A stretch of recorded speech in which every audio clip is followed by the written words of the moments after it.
अस्सलाम वालेकुम, मैं हूं नोमान खान।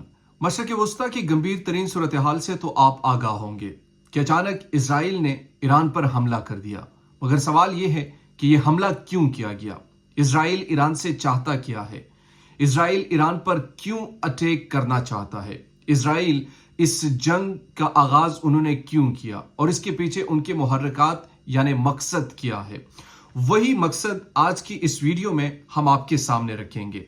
इस जंग के लपेट में और कौन से ममालिक आ सकते हैं और इस जंग का मकसद क्या है? बार बार मैं आपको बता रहा हूं, आप फुटेजेस, आप वीडियोस, आप इस जंग के बहुत सारे तस्वीर देख रहे होंगे, मगर इसका मकसद जानना बहुत जरूरी है कि आखिर इसराइल, ये अब की बात नहीं, ये काफी अरसे से इसराइल और ईरान की टसल्स चल रही है और इसमें अमेरिका एक फरीक का किरदार अदा कर रहा है। चाहे अभी तो खुलकर सामने चीजें आ रही है, मगर इससे पहले भी उनकी मुकम्मल हिमायत, इसराइल के साथ जो मुकम्मल हिमायत वो अमेरिका को हासिल है या अमेरिका की हासिल है।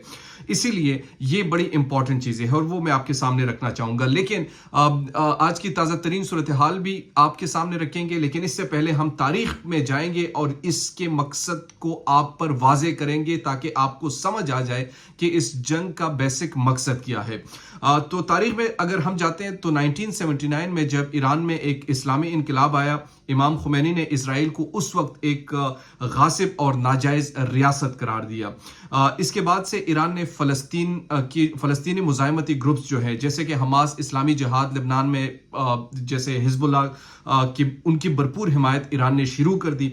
और जब वो शुरू कर दी तो इसराइल को, चूंकि ये मामलात खुफिया तौर पर तो नहीं थे, उनको पता चलना शुरू हुआ, तो इसराइल बेसिकली ईरान के खिलाफ मजीद यानी उनने अमेरिका को साथ मिलाया, अमेरिका को साथ मिलाकर ईरान पर छोटी मोटी कार्रवाइयों का आगाज कर दिया। और सबसे बड़ा खतरा ईरान से, इसराइल को ईरान से है और उसकी वजह क्या है आगे जाकर मैं आपको बताता हूं। लेकिन ईरान ने इस दौरान अपने एटमी प्रोग्राम पर काम करना शुरू किया। ये तो दुनिया को मालूम पहले ही हो चुका था कि ईरान एटमी कुव्वत बनाने, खुद को एक रियासत यानी एटमी रियासत बनाने की कोशिश कर रहा है और इन पर शकूक व शुबहात किए जा रहे थे मुख्तलिफ ममालिक की तरफ से, जिसमें अमेरिका भी शामिल है, इसराइल भी शामिल है और भी दीगर ममालिक शामिल है। और लेकिन सबसे ज्यादा तकलीफ इसराइल को थी, क्योंकि इसराइल ये समझता है कि अगर इन्होंने ये हासिल कर दिया तो अल्टीमेटली ये शायद हम पर इस्तेमाल हो सकते, इसलिए इसराइल इनसे बहुत ज्यादा खौफजदा भी है। यही वजह है कि इसराइल ने पहले इराक और शाम में न्यूक्लियर तंसीबात, वहां जो न्यूक्लियर तंसीबात थे उन पर हमले किए और हमले के बाद उन्होंने जो ये रिसेंट हमला किया वो भी इसी की एक कड़ी है। वो कैसे, वो आपके सामने थोड़ी देर में मैं रखना चाहूंगा, लेकिन सबसे पहले ताकि एक एक चीज आपको क्लियर हो जाए। इस वक्त मैंने आपको बताया कि इसराइल जो है 1979 में जब इमाम खुमैनी ने इनको एक गासिब रियासत करार दिया, फिर ईरान ने मुबैना तौर पर वहां पर जो फलस्तीनियों के हक में जो लोग, जो ग्रुप्स लड़ रहे जैसे हमास, हिजबुल्लाह वगैरह, इनको ईरान की कुछ फंडिंग मुबैना तौर पर, जो कि ये रिपोर्ट भी हुई है कि वो करते रहे हैं, इसलिए इसराइल ईरान के इतने मुखालिफ भी हैं इस वजह से। और तीसरी चीज जो सबसे अहम चीज है वो न्यूक्लियर के हवाले से है कि ईरान जो है वो जोहरी कुव्वत हासिल करने की कोशिश कर रहा है और इसराइल उनको नाकाम बनाने की कोशिश कर रहा है। ये तीन बड़ी अहम वजूहात है। अब बात करते हैं अमेरिका की कि अमेरिका की क्या मफादात है। चूंकि इसराइल और अमेरिका के ताल्लुकात इंतहाई गहरे हैं, अमेरिका इसराइल को सालाना अरबों डॉलर फौजी मदद, इमदाद की शक्ल में उनको देते हैं। अमेरिका की सियासत में भी इसराइल के लिए बेहतरीन सपोर्ट मौजूद है। डोनाल्ड ट्रंप जैसे रहनुमा खुलकर उनके लिए अब ना सिर्फ बयानात दे रहे हैं बल्कि ईरान को घुटने टेकने पर मजबूर कर रहे हैं और कह रहे हैं कि माफी भी मांगो और वो तस्लीम हो जाओ, बगैर किसी शर्त के तस्लीम हो जाओ।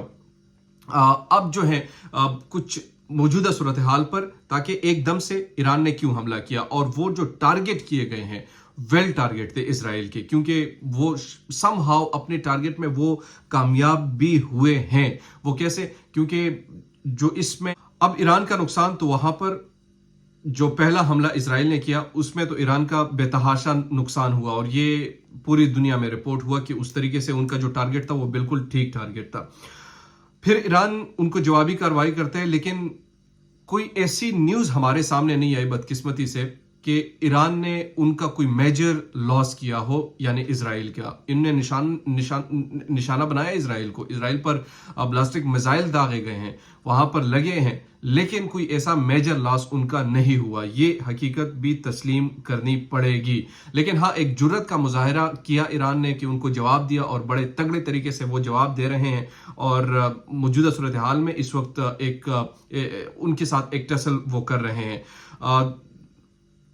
2025 میں اسرائیل نے ایک بڑا فضائی آپریشن کیا, وہی چیز میں آپ کو بتا رہا ہوں, آپریشن رائزنگ لائن. اسے اسرائیل نے جو نام دیا وہ آپریشن رائزنگ لائن کہا گیا اس آپریشن کو. اس آپریشن میں اسرائیل نے ایران کے جوہری پلانٹس, میزائل بیسز, ڈرون فیکٹریوں اور کئی فوجی تنصیبات جو ہیں اس کو نشانہ بنایا. ایران کے کئی سینئر سائنسدان, کمانڈر اور نیوکلیئر انجینئر مارے گئے. ان حملوں کے بعد ایران نے سخت رد عمل دیا. ایران نے درجنوں بیلسٹک میزائل, کروز میزائل اور دیگر کچھ میزائل داغے گئے. ایران نے دعویٰ کیا کہ اس نے اسرائیل کے اہم فوجی مراکز, انٹیلیجنس دفاتر اور امریکی تنصیبات کو نشانہ بنایا. یہ ان کا دعویٰ ہے اب تک. اچھا, اسرائیل کے آئرن ڈوم دفاعی نظام نے کئی میزائل تباہ کر دیے, لیکن پھر بھی کچھ شہروں میں بڑے دھماکے ہوئے. کئی شہری جان بحق ہوئے وہاں پہ, جو کہ یہ کچھ نیوز نے رپورٹ کیا, اور امریکہ کے قونصل خانے کو بھی نقصان وہاں پر پہنچا ہے. اس میں روس نے بھی خبردار کیا ہے کہ اگر امریکہ ایران پر حملہ کرتا ہے تو یہ پورے مشرق وسطیٰ کو آگ میں جھونک دے گی. یورپی ممالک کو اقوام متحدہ اور G7 نے فریقین سے جنگ بندی کا مطالبہ کیا, لیکن تاحال مثبت کوئی پیش رفت اس میں نہیں آئے. تیل کی قیمتیں آسمان کو چھو رہے ہیں اور عالمی مارکیٹ میں بے چینی ہے, اور کئی ممالک نے اپنے شہریوں کو ایران اور اسرائیل سے نکالنا شروع کر دیا ہے.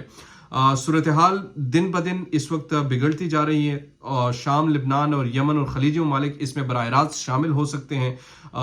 حزب اللہ نے پہلے ہی اسرائیل پر راکٹ حملے شروع کر دیے ہیں, اور یمن کے حوثی باغیوں نے سعودی سرحد سے اسرائیل پر ڈرون حملے کیے. یہ صرف ایک علاقائی جنگ نہیں بلکہ یہ عالمی طاقتوں کا ایک ٹکراؤ بنتا جا رہا ہے. وہ کیسے, وہ نیکسٹ ویڈیو میں آپ کو بتاؤں گا کہ یہ کیسے بنے گا, اور اس میں چائنا, امریکہ اور روس یہ بھی آ سکتے ہیں, اور ان کے لیے بھی ایک خطرے کی گھنٹی ہیں. وہ نیکسٹ ویڈیو میں آپ کو بتاؤں گا کہ کیسے ہو سکتی ہے. آخر میں یہ بات ہے کہ ایران اور اسرائیل کی یہ دشمنی ایک نئے دور میں داخل ہے, جہاں صرف بیان بازی نہیں بلکہ براہ راست حملے ہو رہے ہیں. امریکہ, روس اور چین, یورپی یونین کی طاقتیں اس میں شامل ہے. تو یہ ایک پس منظر ہے اس جنگ کے, جو بنیادی طور پر اسرائیل ایران کو جوہری قوت بنانے سے روک رہا ہے, اور سم ہاؤ یہ لگ رہا ہے کہ ایران اپنی جوہری پروگرام میں اپنے آخری مراحل میں ہے. اور اگر اس موقع پر ایران اناؤنس کرتے ہیں اپنا ایٹمی قوت ہونا, تو یہ اسرائیل کے لیے موت سے کم نہیں ہوگا. وہ کیسے, نیکسٹ ویڈیو کا انتظار کیجیے. اللہ نے کے بعد.